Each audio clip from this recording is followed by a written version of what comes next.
Hey guys, how's it going? Hope you're having a good day. I'm having a pretty good day, but having a hard time doing what I need to do. Same thing yesterday.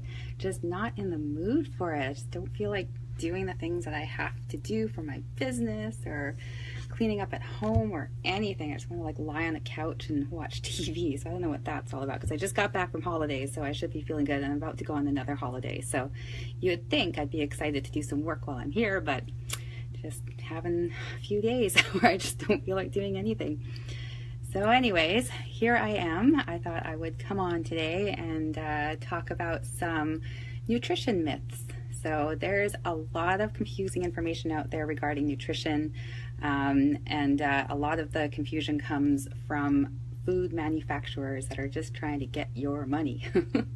So you got to watch out what you believe. I see so many stupid commercials about how healthy a certain food is, and then if you do a quick Google search and check out the ingredients, you see how terribly unhealthy that food is. But they market it as a healthy thing, and they tell people they need to be eating this to be healthy, and they need to be giving it to their kids so that they have a healthy snack.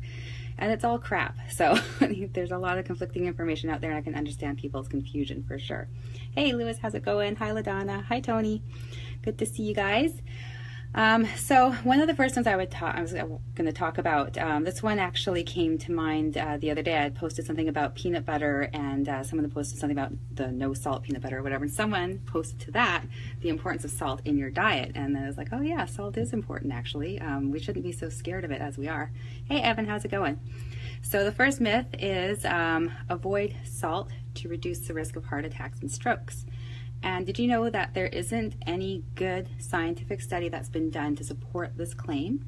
So lowering your salt, it may reduce your blood pressure, but only by a moderate amount. It's not that big of a decrease, and it doesn't actually have any effect on your risk for heart attack or stroke.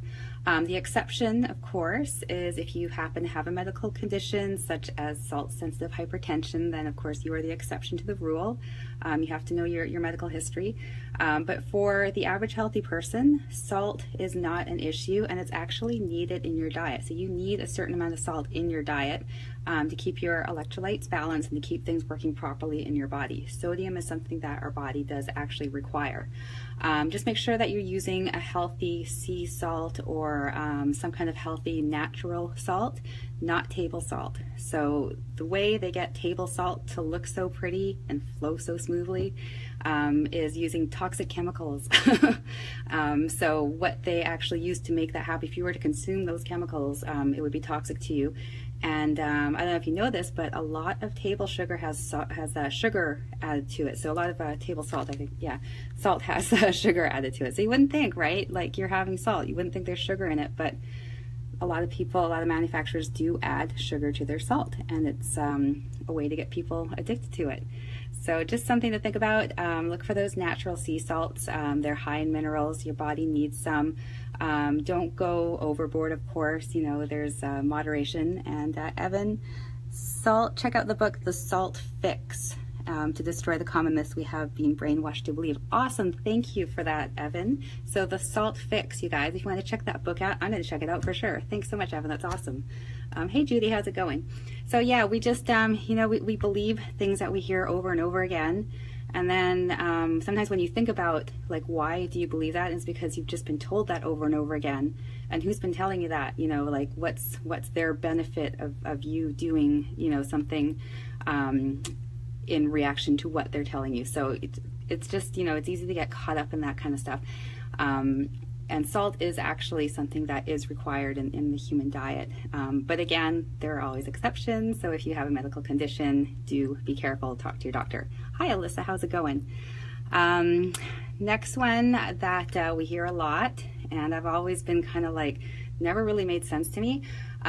Egg yolks increase your cholesterol. So they tell you to throw out that egg yolk and eat the whites. And to me, it was like, well, why would you take out part of a whole food and get rid of it and not put that in your body? Like, doesn't Mother Nature know better? Wouldn't Mother Nature create a food that our body can use for energy and for nutrition? And turns out, Mother Nature, yeah, she's smart. So they are high in cholesterol, but did you know that dietary cholesterol has very little effect on the cholesterol in your blood for the majority of people. Always exceptions, you guys. There's always exceptions. I would never say that something is true 100% of the time for every person. I would never state that. But studies have shown that whole eggs can actually raise your good cholesterol, the HDL. And I have a link to a study in my blog if you want to check that study out. Eggs are one of the most nutritious foods you can eat, and almost all of the nutrients are found in the yolk. So don't toss out those yolks, eat those yolks. But there are exceptions. I'm going to talk about a couple right now. Some studies have found an increase in heart attack risk in diabetics who eat eggs. So if you're diabetic, there is possibly an increased risk of heart attack if you're eating eggs. So definitely talk to your doctor about that, find out more about that. And also, if you're genetically predisposed to having high cholesterol, you may have to limit your consumption of eggs and other foods that are high in cholesterol. So, but for your average healthy person, eggs are a great source of protein, a great source of nutrients, a great source of healthy fats. So don't be throwing out those yolks. They're good for you. The third one, and this one I've talked about before. Hey Aurora, how's it going? Hi Vanessa, hi Jenny. Sorry Tony, just cut out the extra salt fix when added to foods. Yeah, I mean foods naturally contain a certain amount of sodium, but yeah, adding a little bit of sea salt to your foods is not such a bad thing, but the table salt stuff, you got to get rid of the table salt for sure. So coming back to coffee is bad for you. So I know we've heard that before. Did you know that coffee is actually one of the biggest sources of antioxidants in the Western diet, like even more so than your fruits and vegetables? So I don't know if that's because people drink more coffee than they eat fruits and vegetables, but whatever, it's a great source of antioxidants. Coffee drinkers, they've also found, have a lower risk of developing such things as type 2 diabetes, Alzheimer's, Parkinson's, and even depression. So coffee is okay to drink, but watch your portions. So stick to about 2 to 3 cups a day. Beyond that, the caffeine starts to really dehydrate you. Buy organic beans when possible, because unfortunately coffee is one of the highest sprayed crops out there. So if you're buying non-organic beans, chances are you've got some pesticides in those. So best to get organic, and grind them right before you use them. So don't pre-grind and let them sit, because what happens is as soon as you grind something, as soon as you break it open, it starts to become rancid, like pretty much right away. So the more of it that's exposed to oxygen, it's going to become rancid. So just grind it up right before you're going to use it. Get one of those little grinders, toss it in your Bodum or whatever you're using to make your coffee, and use it right away. So don't pre-grind. And then the next myth is a high protein diet strains the kidneys and increases your risk for kidney disease. So if your kidneys are healthy, a high protein diet will not harm them. So numerous studies have been done on athletes that eat high protein diets, and they haven't found any harm done to their kidneys. If you have a pre-existing kidney issue, you do have to be really careful with your protein intake, and that's something you would talk to your doctor about. But if you have healthy kidneys, you're okay. And of course, there's a limit on that. Like, don't be silly about it. Usually they say about 1 gram of protein per pound of body weight. Right now, my coach has me on a diet where I'm eating about 1.2 grams of protein per pound of body weight. And I've noticed an increase in my muscle mass. I'm never hungry. I have great energy. So high protein diets are not something to be afraid of. But of course, there's always going to be those people that take it to the extreme, right? The people that think, well, if some is okay, a ton of it's way better. And those are the ones that they end up, causing damage to themselves. And then all of a sudden everyone thinks, oh, you got to eat really low protein because it's really bad for your kidneys. But it's not. It's just a few people will take things to extremes. Just that's the way people are. So, be smart about it. 1 gram per pound of body weight is great. And it's not going to do you any damage. And again, if you have pre-existing kidney issues, then you do have to be careful about your protein intake. Evan, coffee myth, store coffee in the freezer. Oh yeah, I was going to say that too. If you store it in the freezer, you can speed up the degradation of oils and go rancid faster. So yeah, you guys, don't store your coffee in the freezer. I used to do that all the time. And what I actually heard was that the the liquid that can build up in it just from the frozen crystals that kind of build up in the coffee can cause it to not taste so good. I didn't know about the degradation of oils and that it can go rancid faster, so that's great information to have. Thanks, Evans, so much. That's great. So yeah, not in the freezer. Just have those organic beans, buy your coffee grinder, grind them up in the morning, make your coffee, and you are good to go. Hi, Brandy. How's it going? And then the last one I'm going to talk about, because I like to talk about 3 to 5 things, not usually more than that, so I'm not yakking away at you for too long. Low-fat foods are good for helping control your weight. And this is one of my biggest pet peeves because I fell for it big time in the 80s and 90s, and my weight was going up. I was eating low-fat, non-fat, and my weight was going up. And I was like, what the hell? What's going on here?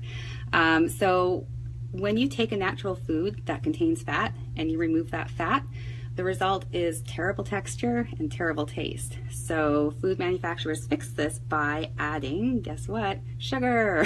So they added a ton of sugar to it. So now it tastes great. They added other things to it like binders or whatever just to make texture palatable. And what you ended up with was frankenfoods. So yeah, low fat, non-fat, you're thinking, okay, I'm gonna like lose weight eating this stuff, but you're putting stuff into your body that's not natural foods, and your body's not able to use it properly, and you're putting all this sugar into your body, and sugar does cause damage to your body. Many studies done on it. Sugar damages your body.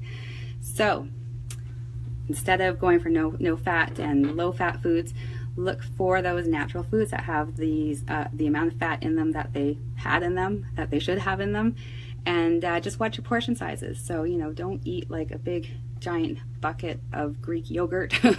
You know, there is fat in it, so you just watch your portion sizes. But fat is a very important part of our diet. Healthy fats, we have to have them.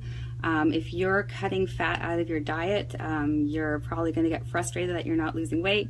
You're probably also going to notice that your skin is dry, your hair is dry, your nails are brittle, and you're feeling like crap. So our bodies do require healthy fats in order to be healthy. So those are 5 myths that I wanted to touch on. There are a ton of myths out there. I've fallen for many in the past. I'm sure some of you have heard them. I don't know if you believe them, but if you're ever confused about anything, you're wondering about something, feel free to reach out to me and ask me, and I will find out the information for you if I don't have it. I'm happy to do that. I always reach out to people if I'm not sure about something. I reach out to my nutrition experts on Facebook and ask them about it, and they're kind enough to help me out, so I'm happy to do that for you guys as well. Hey Farrah, how's it going? Hi Jennifer, hi Tim. So I gotta go and get ready for the next class and take care of my responsibilities, which I still don't really feel like doing today. I don't know why. I'm just in kind of a weird mood. It's like, oh, I just don't feel like doing the stuff I'm supposed to do. But hopefully that'll pass soon.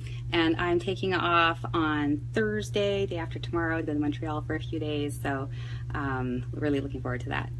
So take care, and I will talk to you again soon. Bye.